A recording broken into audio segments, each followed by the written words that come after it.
Эйда онлайн читаем на татарском. Вы слушаете специальный выпуск подкастов на татарском языке проекта Эйда онлайн. Впервые известные бестселлеры антиутопии звучат на татарском языке.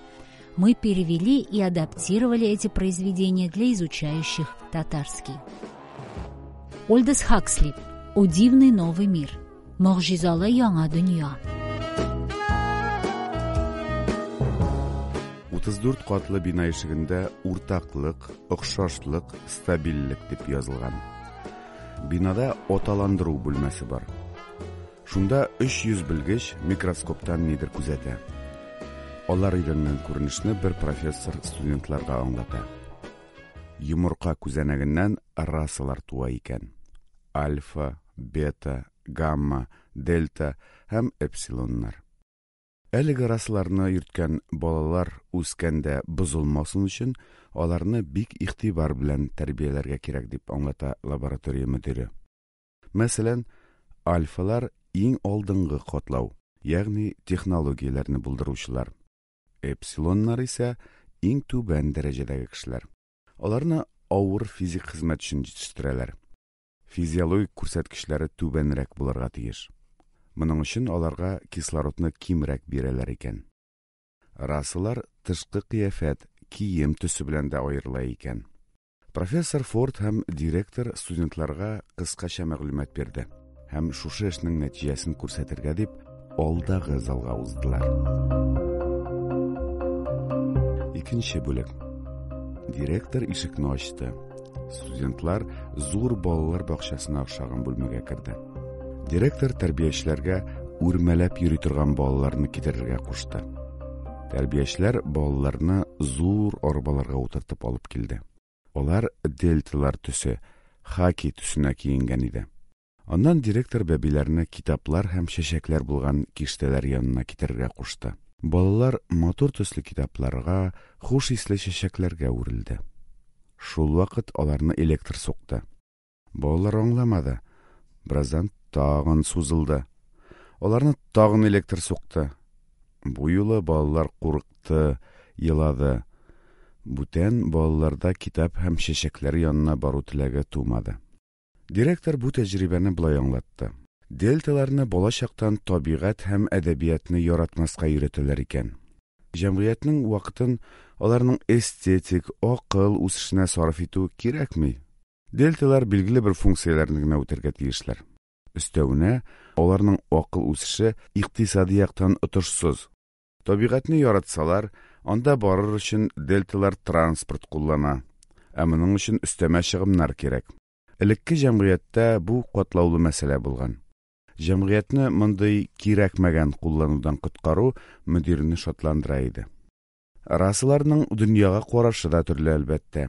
Директор аның ничек формалаштырылуы турында да сөйләде. Бер поляк малае йоклаганда радио алгыч эшләп торган. Анда төне буе бер тапшыру барган. Иртән малай шул тапшыруны сүзгә сүз сөйләгән ди. Шулай итеп, йокы вакытында истә калдыру усулын ачканнар. Ул гипнопедия дип атала икән. Балаларны тәрбияләүдә хәзер шул усулны кулланалар ди. Йоклаганда балаларга тиешле мәгълүматны генә бирәләр икән. Алар өчен ул чын барлык буларак кабул ителә. Шулай һәр расы үзен башкалардан яхшырак яши дип уйлый. Өченче бүлек. Сәгать 4 тулды. Беренче смена тәмам дигән белдерү ишетелде. Мустафа Монт, Төньяк Европаның баш җитәкчесе, студентларга яшәү нигезләрен аңлатты. Аныңча, тарих ул юләрлек. Гаиләдә яшәү яисә йортың булу коточкыч хәл. Яңа эраның алласы Фрейд гаилә тормышының куркыныч икәнен дәлилләгән икән. Бу төшенкелеккә китерә дигән ул. Бер кеше белән генә никахлашу һәм бер генә тапкыр ярату ул тар фикерләү. Шуңа яңа эрада берни дә тыелмаган. Стабильлек исә уңыш, ягъни стабильлек кенә җәмгыятьне үсешкә илтә. 4нче бүлек. Расалар билгеле вакытларда сома, бәхет хисе уята торган наркотик эчәргә мәҗбүр. Bir kөнне Линайна лифтта Бернардны очратты. Линайна аңа нык гашык иде. Алар бергә Нью-Мехикога очарга килештеләр. Бернардка моның өчен рөхсәт алырга кирәк иде. Ул директорга гариза кертте. Директорга Бернардның кыргыйлар, ягъни аның лабораториясендә үстерелмәгән кешеләр янына баруы ошамады. Шулай да ул гаризага кул куйды. Озак юлдан соң Линайна белән Бернард бер урында тукталды. Монда алар кыргыйларга охшамаган ак тәнле Джон исемле егетне очратты. Бернард аның белән якыннанрак танышырга булды. Бу егет авылда туып үскән икән. Ул юлчыларны йортка дәште һәм Линда исемле ханымны чакырды. Ул цивилизация кешеләрен күрергә бик шат иде. Линда һәм аның юлдашы да яңа эрадан булганнар икән. Күп еллар элек алар урманда югалган.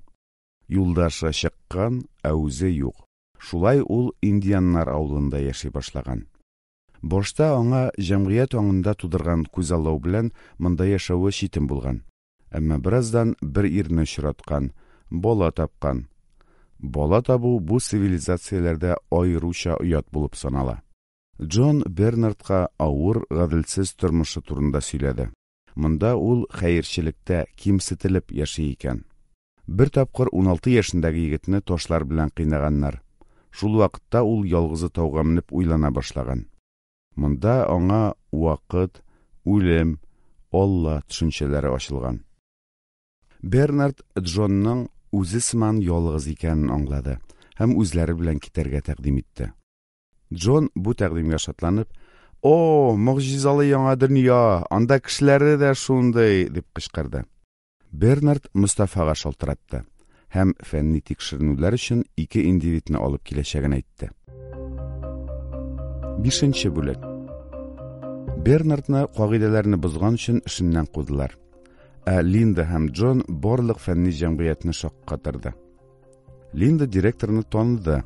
Бу аны кайчандыр ташлаган егете Томас икән. Джон аны атасы дип таныды. Әмма бу яңалыктан барысы да көлделәр генә. Яңа эрне булдыручы лаборатория директорының баласы була алмый бит инде. Линданы бүлмәдә яптылар. Бернард исә лабораториягә кыргыйларны алып килү белән горурланды. Джон аны танытты. Ул Джонга цивилизациясе булган дөньяны күрсәтергә теләде. Тик Джон соманы куллану, фильмнарны карау, студентлар белән диннән көлү һәм Линда белән төнне үткәрүдән баш тартты. Аның үзен булай тотуы башкаларга бик сәер иде. Джон дуслашкан бердән-бер кеше ул Хелмхолц иде. Хелмхолц Джонның Шекспирны укыган тыңларга яратты. Джон исә аңа бер көнне хисләрен дә ачты. Ул Линайнага гашык икән. Бу турыда ул кызның үзенә дә сөйләде. Гаилә кору максатын әйтте. Кыз аны үпте һәм киемнәрен салды.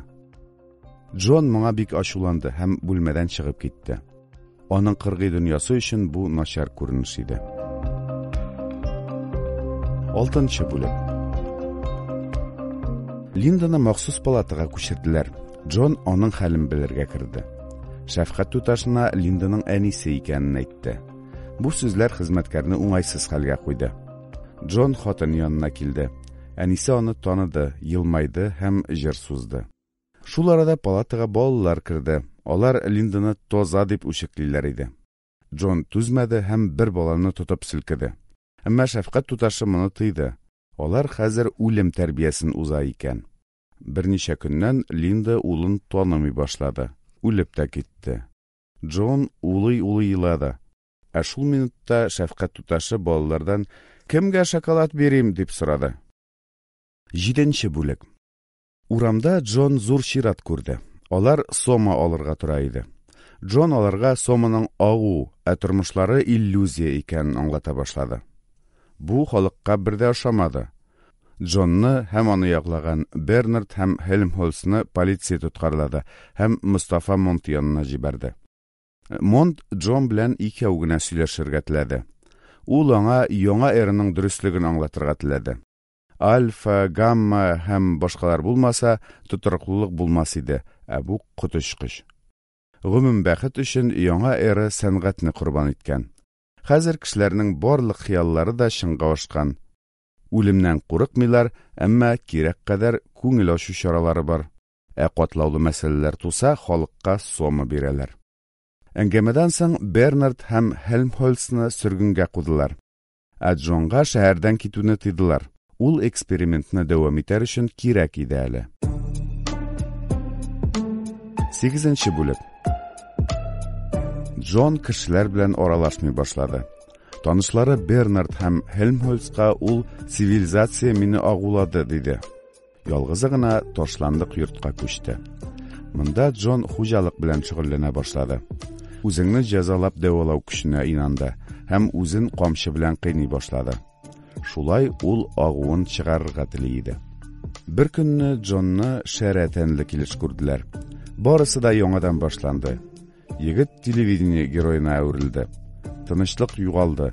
Ул тагын уенчык маймылга әйләнде. Бер вакыт үзен карарга килгән халык арасында Джон Линайнаны күрде. Шул чак ул чыннан да кыргыйга әйләнде. Камчыны алды да Линайнаны кыйнады. Соңыннан гына никадәр түбән төшкәнлеген аңлады ул. Икенче көнне шәһәр халкы кыргыйны кабат күрергә теләде. Әмма алар аның асылынган гәүдәсен генә күрделәр.